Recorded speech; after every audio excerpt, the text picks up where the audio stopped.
magkikita si dating Vice President Leni Robredo at si Pangulong Marcos. Magkikita dito sa Naga. Kumpirmado yan. Kumpirmado yan mga kabunyog, mga kababayan. Pero yung meeting naman nila, yung pagkikita naman nila, hindi naman tungkol sa politika. Hindi naman sila magkikita dahil pag-uusapan na yung 2028 elections. Hindi naman ganun. Hindi po yon.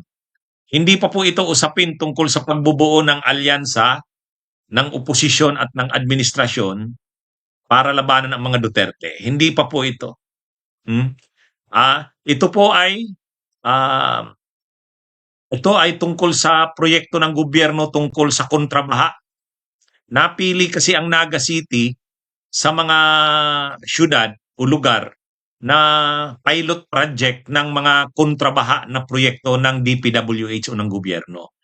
At dahil napili ang Naga na isa sa mga unang ilalunch o ilulunsad na parang pilot area, ang presidente mismo ang maglulunsad ng mga unang areas o lugar ng nasabing programa kontrabaha.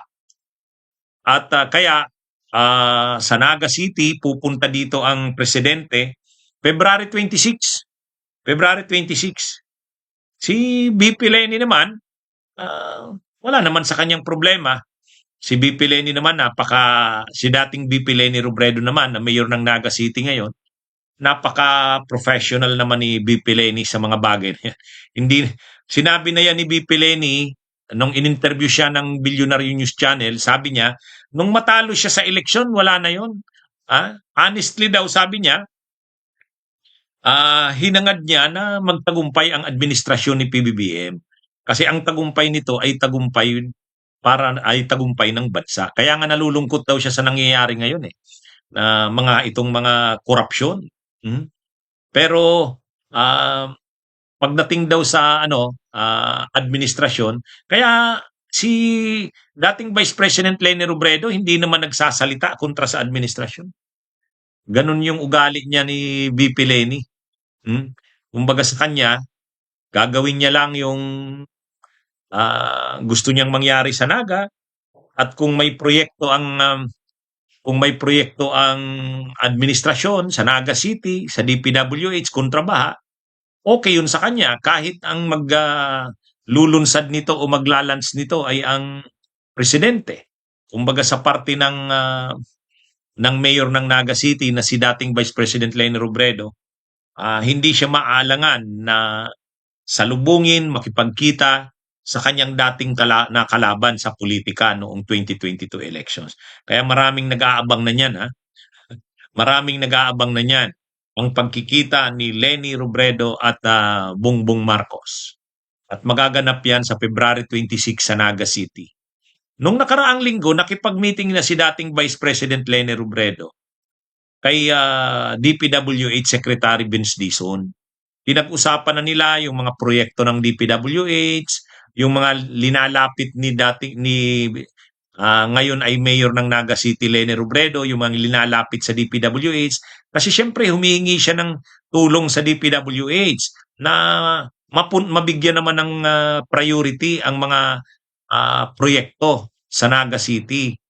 Kasi sabi nga ni VP Leni, ang karamihan kasi ng nabibigyan ng atensyon ng national government ay yung mga kilalang mga syudad tulad sa Manila, yung mga kilalang syudad sa Manila, sa Metro Manila, yung Quezon City, Makati, Pasig.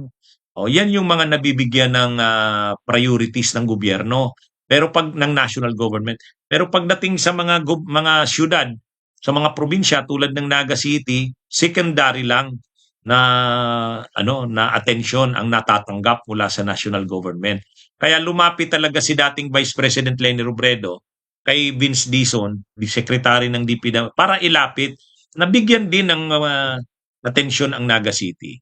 At mukhang itong pagpunta dito ni PBBM at dito nga ilalunch yung una sa mga pilot areas nitong proyektong kontra sa baha, parang pagbibigay na ito ng prioridad sa Naga City rin. Kaya parang tinugunan na yung hinihiling ni Mayor Leni Robredo ng Naga.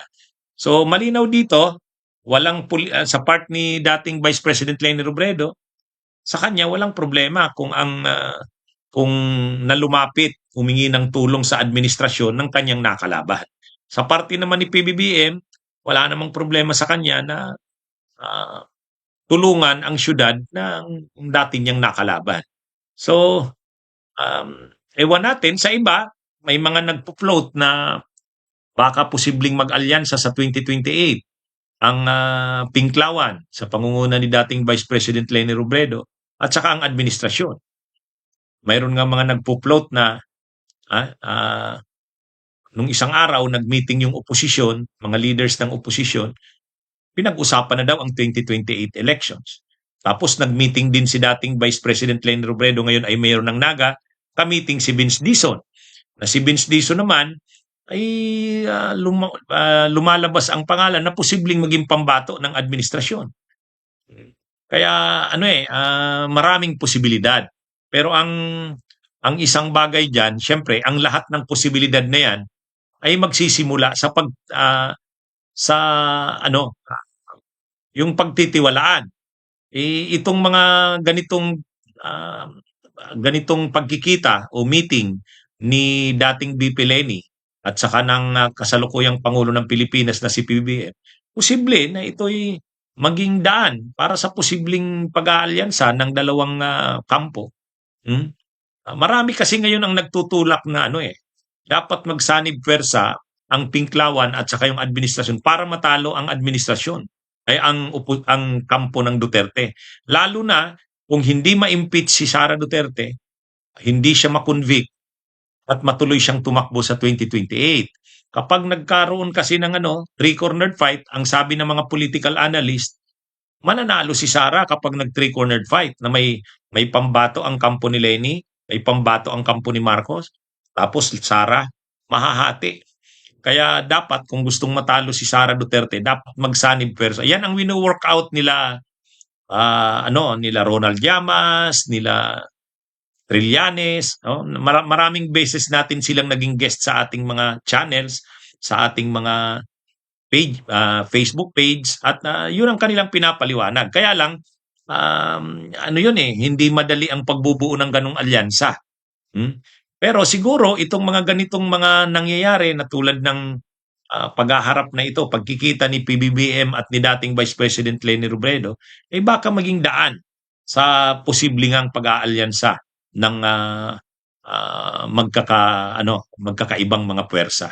Anyway, abangan natin yan, yung pagkikita ni Mayor Leni Robredo ng Naga at Pangulong Marcos, February 26. Bunyog, halikan na kasama ka.